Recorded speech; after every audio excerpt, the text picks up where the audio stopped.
Did you know that 1 in 10 adolescent girls is sexually abused? According to the World Health Organization, 35% of women worldwide have experienced either physical or sexual violence. In fact, every woman watching this video right now is likely to have either survived or to know someone who is a survivor. I think it is safe to say that women and girls are suffering from gender-based violence and sexual violence in epidemic proportions. If this was a virus, wouldn't it be the only thing people talked about on the news?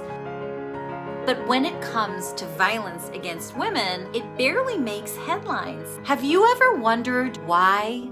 I'm going to tell you why. It is because women do not have equal rights. And I know many of you are going to disagree, but it is true in more parts of the world than you might think. In fact, many laws in many countries contain discrimination against women. You don't believe me? Did you know that rape of a woman or a girl by her husband is legal in at least 10 countries? Or that it is legally possible for a rapist to escape punishment if he marries the victim in at least 9 countries? Or that rape is treated as an issue of morality rather than an act of violence in at least 15 countries. The list goes on, and I know what you're thinking. Those countries are far from you. Those laws do not affect you. But you don't actually have to go to such extremes.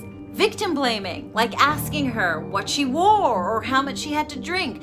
Ridiculous punishments for rape and sex crimes. Objectification of women everywhere, from movies to ads in the mainstream media. And rape culture in general are happening everywhere, all around the world, even in your country. And they are all a reflection of how our society sees women.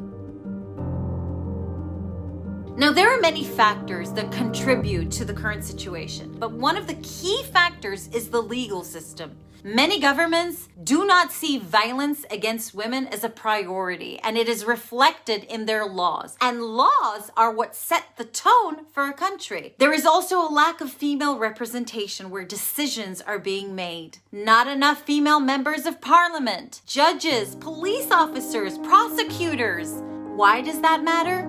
It matters because at the moment, most of the people that are interpreting and implementing sexual violence laws, which affect mainly women and girls, are men. And women are suffering the consequences of those bad laws and failing justice systems. This is why Equality Now's work is so vital. Since 1992, they have been advocating for the protection and promotion of the human rights of women and girls through legal work focused to encourage governments to adopt, implement, improve laws that protect women and girls' rights around the world.